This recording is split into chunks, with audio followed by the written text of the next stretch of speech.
welcome to the video lesson topic Engler and Prandtl's system of classification.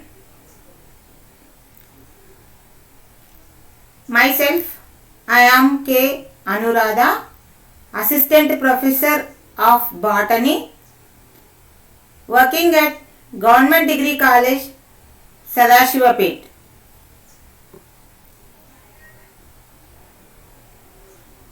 Today's topic is a part of taxonomy. Taxonomy students will learn about the different systems of classification.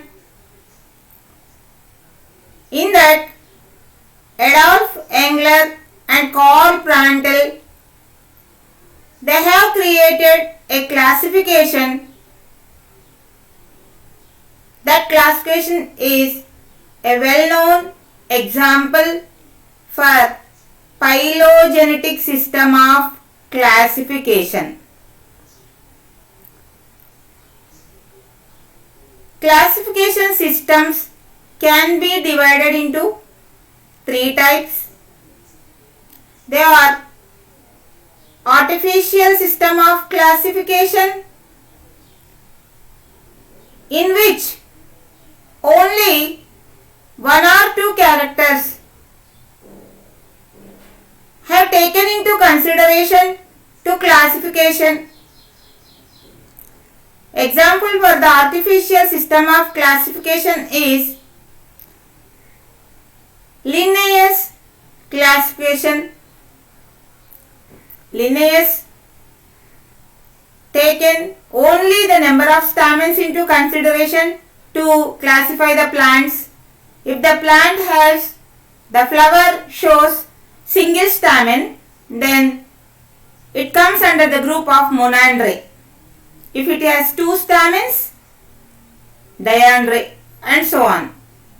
Here Linnaeus only concentrated on the number of stamens which are present in the particular type of the plant.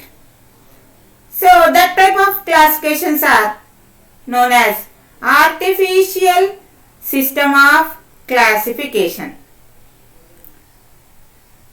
And the second type is natural system of classification,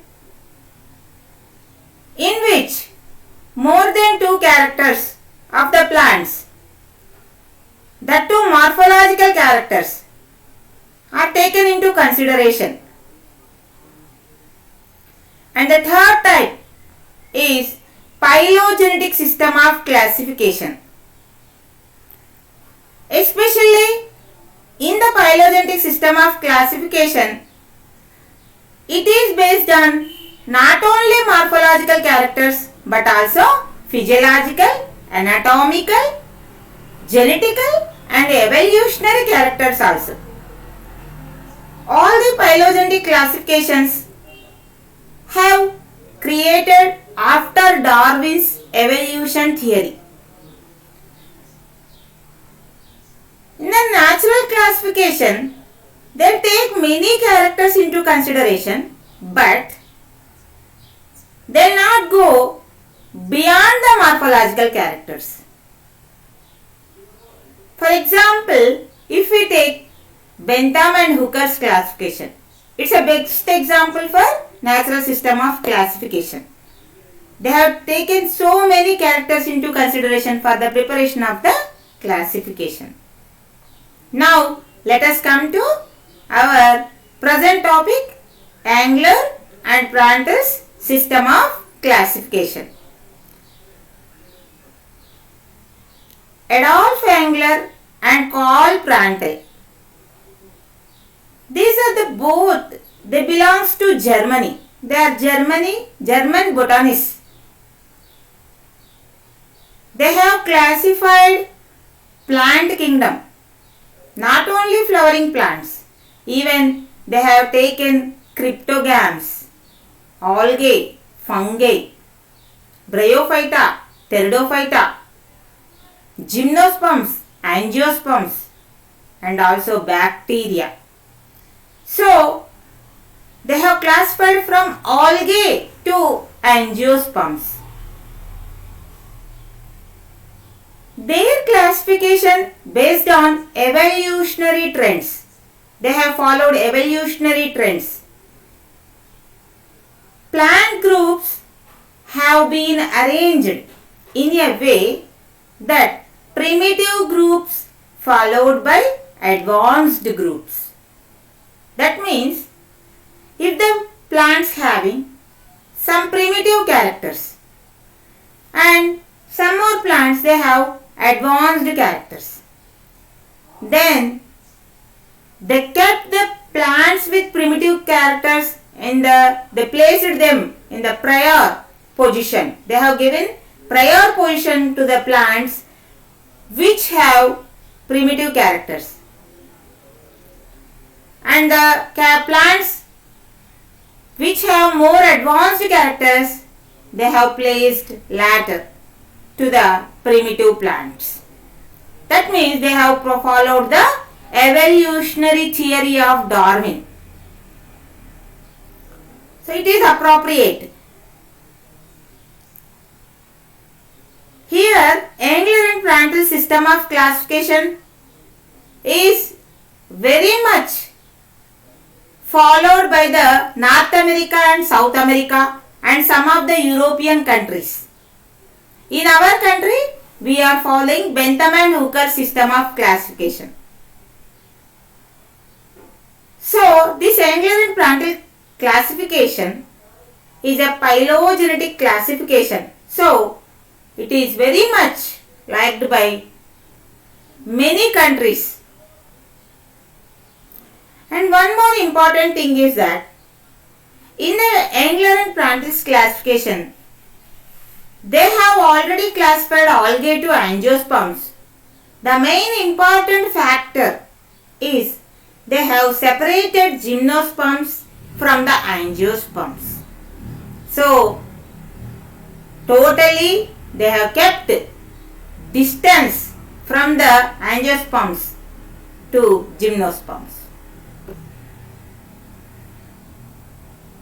So, it's a best example of phylogenetic system of classification. Actually, Engler and Prandtl's system of classification is made based on the one more botanist, Eichler's classification. They have published a book. Engler and Prandtl published a book. The name of the book is Die Natürlichen Pflanzenfamilien, means natural flowering plants families. Actually, they have completed 23 volumes of this book. They have divided plants into 14 divisions. Surprisingly, in that all 14 divisions, first 12 divisions include Thallophyta members and bacteria. You all know what are Thallophyta. Plants which shows thallus-like morphology comes under Thallophyta. Which groups are included in Thallophyta? Algae and fungi. So, including bacteria. Bacteria is not a Thallophyta member, but the first 12 divisions they have included algae, fungi and bacteria. And the 13th division they include Bryophyta and Pteridophyta members.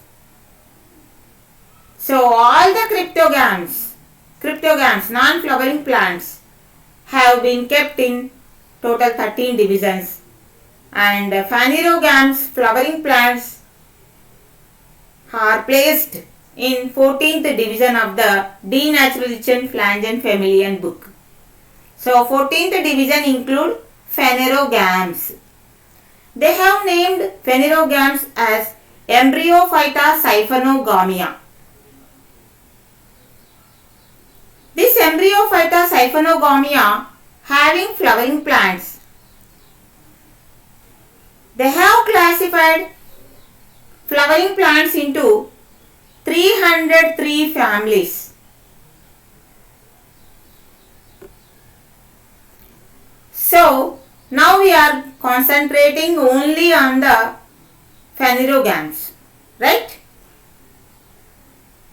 The phanerogams, one more name is there, that is Embryophyta siphonogamia or siphonogame, both are same. Embryophyta or phanerogams, they have divided these phanerogams into two groups. They are gymnosperms and angiosperms.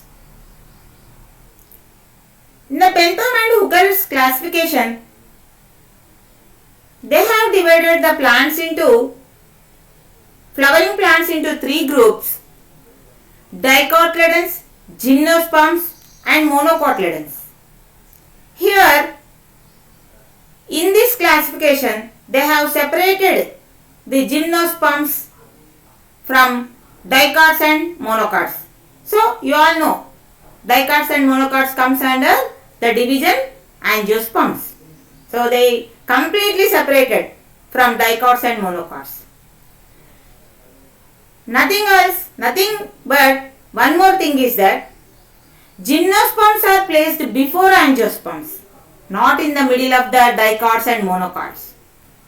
So, because evolutionary trends, on basis of the evolutionary trends, gymnosperms are primitive plants, then angiosperms.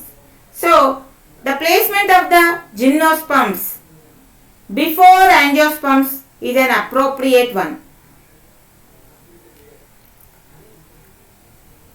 Now, coming to the gymnosperms. What are gymnosperms?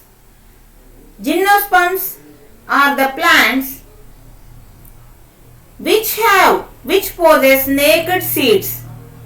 Naked seeds means there is no sterile coat is present on the seeds. The word gymno means naked, sperms means seeds. So, gymnosperms are naked seeded plants. This subdivision of gymnosperms have been divided further. Division has been takes place in the subdivision. Engler and Prandtl divided these gymnosperms into 7 orders. These 7 orders starts from Cycadophyllicales and the last order is Netales. So, Netum. You have studied about the Netum in your previous classes, no? Thus, Netum is a very well developed, advanced plant in the gymnosperms. So, placement of the Netum or Netales in the last is very much appropriate thing.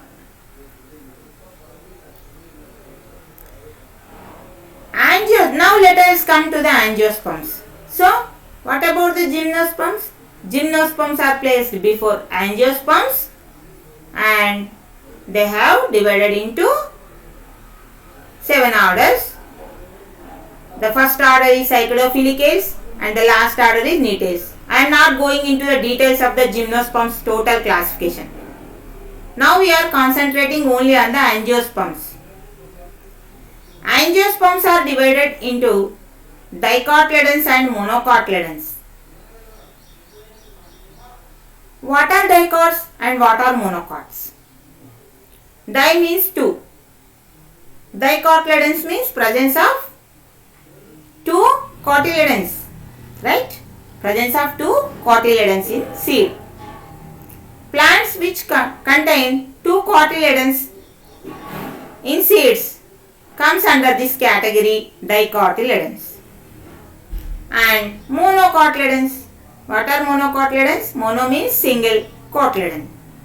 So in controversy, in opposite with the dicotyledons, monocotyledon plants having only single cotyledon. Monocots were placed before dicots. That is also one important character. So actually, On the basis of the evolutionary trends, monocots are having most advanced characters than dicots. But here, Engler and Prandtl placed the monocots before dicots. So first we will go to monocotyledons. Monocots. They have considered monocots are primitive than dicots. Engler and Prandtl divided monocots into 11 orders and 45 families. So 11 orders and 45 families are present as per the Engler and Prandtl's classification. Monocotyledon group starts with Pandanales order. So the starting order is Pandanales order, and ends with Microspermae. So the first order, Pandanales. What are the characters of these Pandanales? If you look at the characters, mainly if you look at the flowers, these flowers are naked flowers. What are naked flowers? Perianth is absent. If the perianth is absent, that flowers are known as naked flowers. And this first order shows unisexual flowers, either male flowers or female flowers. Both male and female flowers are separate. No bisexual flowers are present. So this Pandanales order starts from the family Typhaceae, and families Liliaceae and Amaryllidaceae included in the order Liliflorae. Here when we are talking about the monocotyledons, generally we compete. We will see the differences. What are the differences? What are the similarities are present in between the Engler's Prandtl's classification and Bentham-Hooker's classification, right? So, in the Bentham and Hooker's classification, both Liliaceae and Amaryllidaceae families have kept in different orders, different series. But that is the biggest drawback, demerit. But here in the Engler's and Prandtl's classification, both families, even though they have little bit variation of the gynoecium part, I am taking many similarities into consideration in both of the families having so many similarities.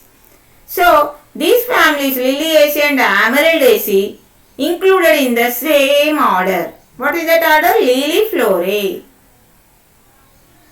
And monocotyledons ends with the family Orchidaceae. Orchidaceae are the last family. What is the last order? Microspermae. And in that Microspermae, which is the last family? Orchidaceae. So again, when we look at the comparison with the Bentham and Hooker's classification, in the Bentham and Hooker's classification, Bentham and Hooker's kept Orchidaceae in the first position. But here, Engler and Prandtl's classification, they have placed the Orchidaceae in the last position in the monocotyledons. That means the placement of the Orchidaceae is very much appropriate.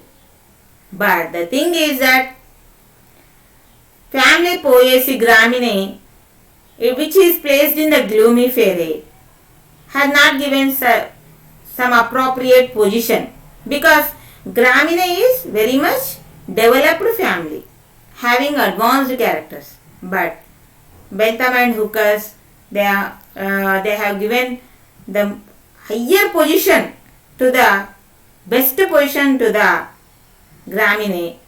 They have given last place in the monocotyledons. But here in the Engler's Prandtl system of classification, if you look here, the Graminae has not given appropriate place. It has kept in Glumiferae which is prior to the microspermae order. So let us now come to the dicotyledons, the second part. I already told you that monocots are kept prior to the dicots. So what are the characteristics of the dicots? Having two cotyledons, reticulate, venation, tetramerous or pentamerous flowers, taproot system. Then what are the characteristics of monocotyledons? Single cotyledon, presence of single cotyledon, parallel venation, adventitious root system, trimerous flowers. These are the characteristics of monocotyledons. So, dicotyledons divided into two subclasses. First one is Archiclamidae. Second subclass is Metaclamidae. Archiclamidae and Metaclamidae.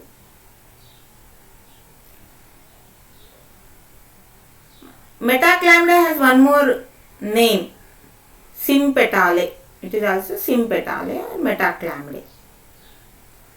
Bentham and Hooker's class. Again, why we are going again and again to Bentham-Hooker's classification is that in your syllabus you have both systems of classification. First one is Bentham-Hooker's classification and it is followed by Engler and Prandtl's classification. So, we have to compare what are the similarities and what are the differences are there in between these two system of classifications. Sometimes in the examination they may ask you about this question also. What are the differences between the Engler's and Prandtl system of classification and Bentham-Hooker's classification? So, not only for that, what is the difference between the natural system of classification and phylogenetic system of classification? So, taking into consideration that I am explaining all this. In the group dicotyledons, they have divided, Engler and Prandtl divided dicotyledons into two subclasses, Archiclamidae and Metaclamidae. So, first we will go through the subclass 1, Archiclamidae. Archiclamidae is a big, large, huge number of plants are there. It's a big subclass having 33 orders and 206 families. Archiclamidae flowers, especially we are talking about the floral characters of the Archiclamidae. These Archiclamidae flowers are achlamydous or monoclamydous or diclamydous. So, it's a sequential order. First families, that means the families which have kept in the first position in Archiclamidae having achlamydous character. Then that families are followed by monoclamydous and those families were followed by diclamydous character. In the Archiclamidae, first family is Casuarinaceae. Casuarinaceae was the first family. They have placed Casuarinaceae. And the last family is Cornaceae. Cornaceae. This subclass, Archiclamidae, we can say that it is equivalent to Bentham-Hooker's Polypetalae and Monoclamidae. That means they have taken Polypetalae and Monoclamidae characters and make only one subclass, that is Archiclamidae. Generally one thing that actually they have ignored Monoclamidae's character also, and they have combined Aclamidae's, Monoclamidae's and Diclamidae's characters in the same group. They have taken consideration into only one single point, that is petals are free, petals are not united. Only that much character they have taken. Like Polypetalae. The Polypetalae, we have seen that petals are free. In the Benthamucous classification, they have taken Polypetalae. Polypetalae, their Polypetalae means corolla is free. Free corolla. Petals are not united. So here in the Archiclamidae, petals are free. Some more characters. Amentiferous flower with Aclamidaeous character, treated as most primitive. Amentiferous flower, very small flowers without perianth, having catkin inflorescence. This amentiferous flower is treated as most primitive flower in this Archiclamidae group. So, the sequential order, they have followed a sequential order. First they have taken some families, one family or two families, whatever it may be. They have taken that families, kept that families in a order, and that Aclamidaeous floral order has been placed in the first position. Then it is followed by Monoclamidaeous floral orders. So, like that, it starts from the Aclamidaeous, slowly moves toward the Monoclamidaeous and ends with the Diclamidaeous floral orders. Okay. So, in the Monoclamidaeous floral orders, the last order is Centrospermae. In this category, Monoclamidaeous floral orders, the last order is Centrospermae. One thing I have to make clear, that is, what is Aclamidaeous? Aclamidaeous means the perianth is completely absent. And what is that Monoclamidaeous character? Monoclamidaeous means the perianth is present, but in only single whorl. Either calyx or corolla is present. That means there is no distinct variation in between the calyx and corolla.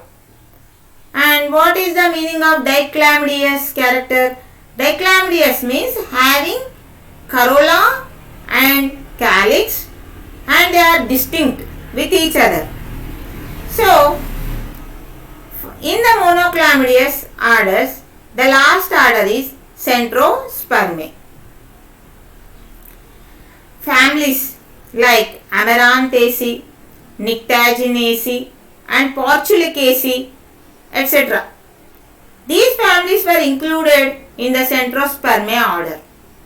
So, the families like Amaranthaceae, Portulacaceae, all these families, they have included in the same order, that is Centrospermae.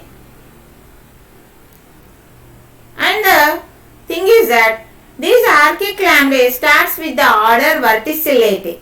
So, the first order is Verticillatae. First order is Verticillatae.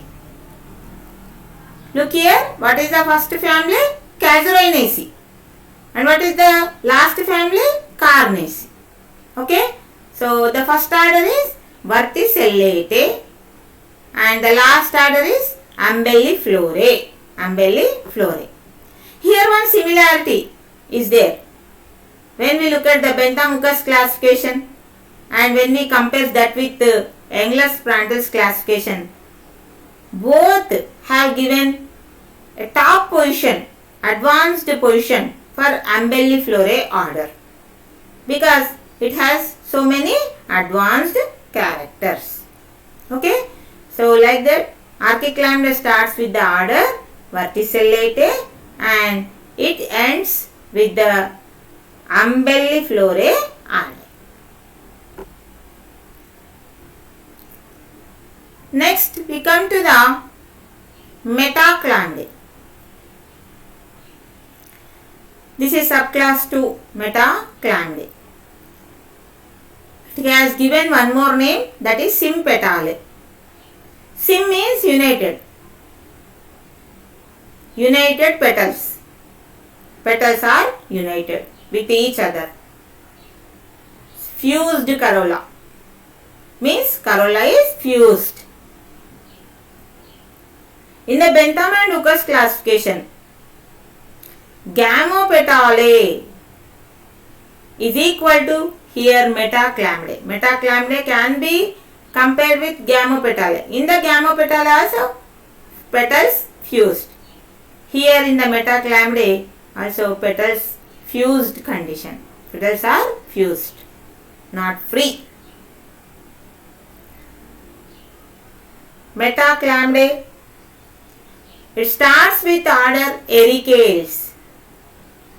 So Ericales order, first order is Ericales and ends with Campanules order. Metachlamydae starts with Ericales and ends with Campanules. This Metachlamydae, that is nothing but Sympetalae. At the end of Sympetalae, Rubiaceae, Cucurbitaceae and Campaniaceae families were placed. So, whenever the families having advanced characters have placed in the latter position. Whenever the families having primitive character have placed in the prior position, first position. On the basis of that, in the Sympetalae, at the end, last position has given to some families like Rubiaceae, Cucurbitaceae and Campanulaceae. On the basis of what is the character they have taken into consideration? That is epigynous character. These families having epigynous condition. So, the first orders, they are having hypogynous condition. If you look at the Ericales, hypogynous condition is there. So, epigynous character has given an appropriate position in the Metachlamydae. Again, we will go to the Bentham-Hooker's classification. In the Bentham-Hooker's classification, Gamopetalae, which is very much similar with the Metachlamydae. In the Gamopetalae, there is 3 divisions: Inferae, Heteromerae, Bicarpellatae. In that, Inferae, inferior ovary, epigynous flowering plants have a giving first position. That's one demerit of the Bentham and Hooker's classification. But here in the Engler's and Prantle's classification, on the basis of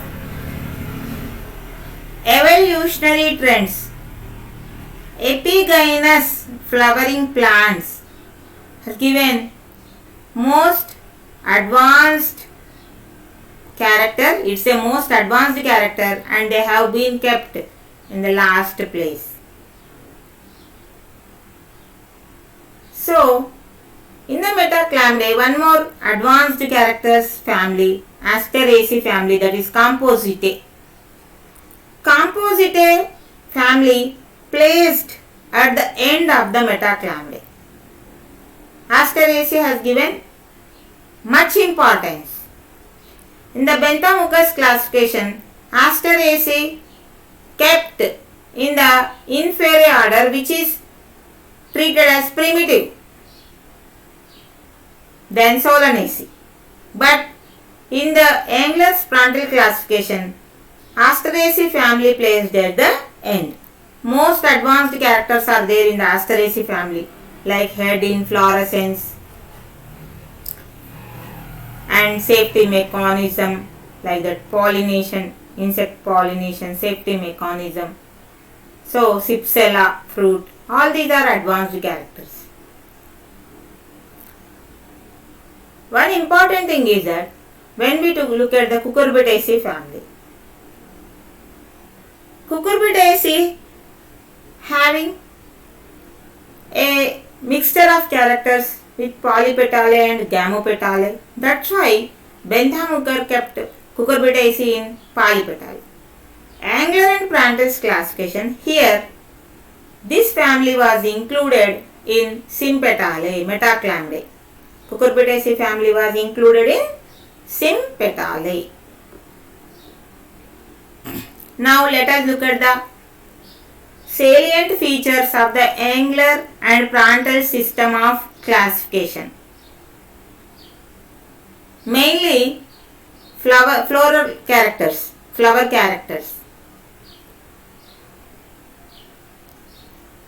Achlamydeous flowers are primitive and dichlamydeous flowers are treated as advanced.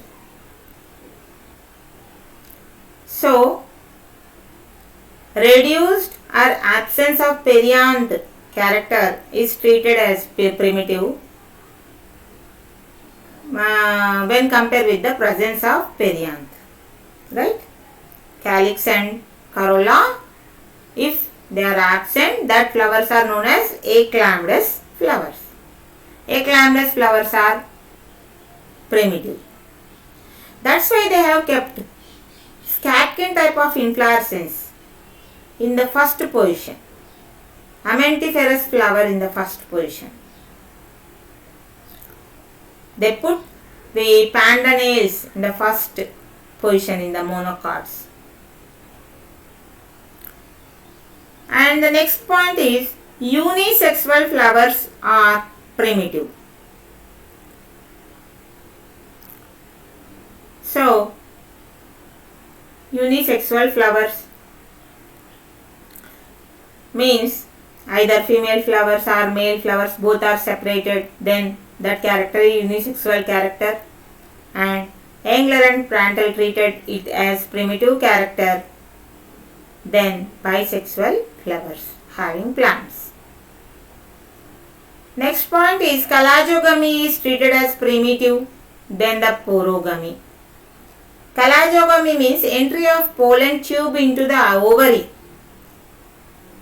We can divide it into three types: porogamy, mesogamy and chalazogamy. This chalazogamy is treated as primitive. That's why they have kept Casuarinaceae in the first position.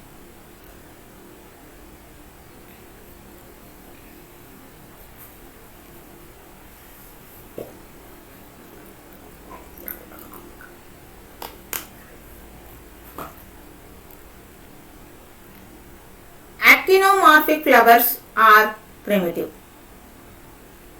Then the zygomorphic flowers.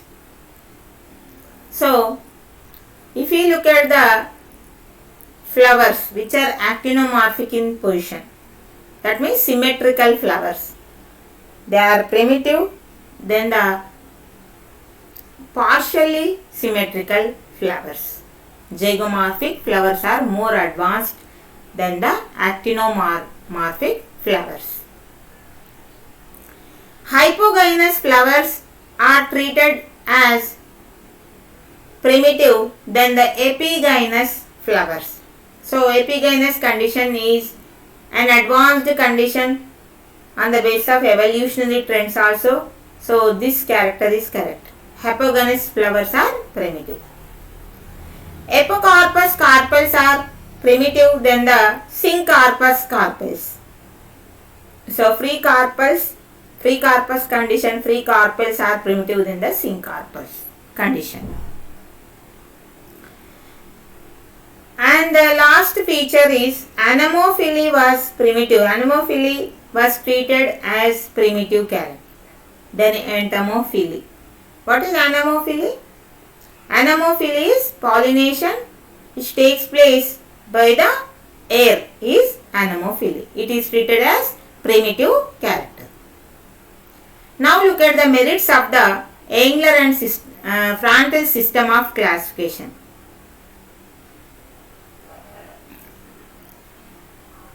So,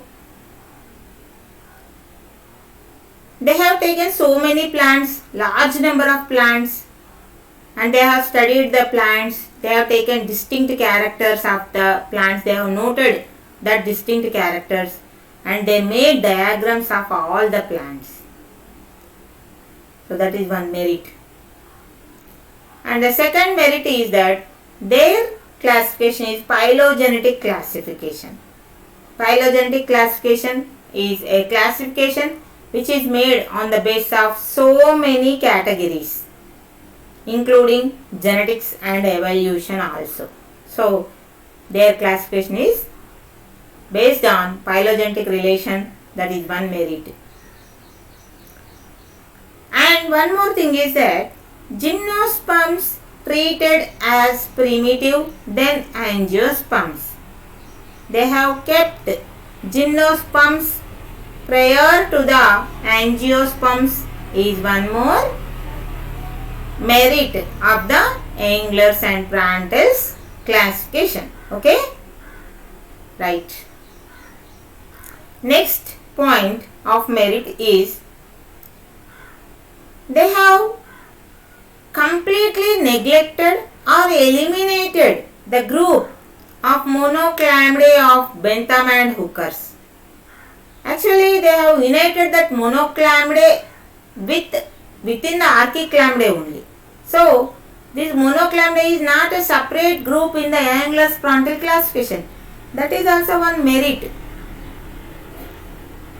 Next, if you look at the dicards, they have placed archiclamidae prior to sympetalae. That means they have treated archiclamidae as primitive group and sympetalae as advanced group. So, placement of sympetalae after archiclamidae is an appropriate one. I already told you they have placed similar characteristic flowering families in the same order. So, they kept the families which are having similar characters in a same order. For example, if we look at the Liliaceae and Amaryllidaceae, they are considered as sisters families, and they placed both of these families in Liliflorae order, same order, regardless of gynoecium position. So, one or two dissimilarities are there in between these two families. On the basis of that difference, Bentham and Hooker have separated both of these families actually. But Engler and Prandtl kept both Liliaceae and Amaryllidaceae in the same order. And next merit point is Compositae and Orchidaceae were kept in the last place. If we look at the dicards, they kept the last place for they kept Compositae in last place, and in the monocards they kept Orchidaceae in the last place. Both families were very advanced families having most advanced characters, and the placement in the latter position, last position, is very much appropriate when we look at the positions of the Asteraceae and Orchidaceae. The placement is correct. And one more merit is they have included hydrophytic monocots in Helobiales order. So, some monocots which lives in the water, they have included these hydrophytic monocots in Helobiales order. If we look at the demerits of the Engler's and Prandtl system of classification, monocots are placed before dicots.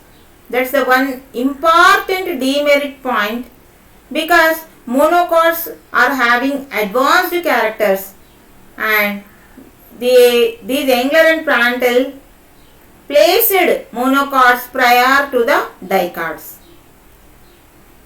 And second demerit point is achlamydious unisexual flowers, anemophilous pollination, catkin inflorescence were treated as primitive. But in reality, when we took evolutionary trends into consideration, reduction in the floral parts and reduction in the size of the floral parts is treated as most advanced. But here all these advanced characters are treated as primitive. That is one demerit of the Engler's and Prandtl's classification. The third demerit point is there regarding Cucurbitaceae family. Engler and Prandtl kept Cucurbitaceae family in Metaclamidae, Sympetale. Metaclamidae is Sympetale. But Cucurbitaceae family shows major relation, many similarities with Archiclamidae. So, they have to keep this Cucurbitaceae in Archiclamidae, but they kept Cucurbitaceae in Metaclamidae.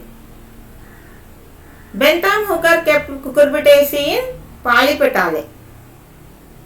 Engler Prandtl kept this Cucurbitaceae in Metaclamidae. That is one demerit.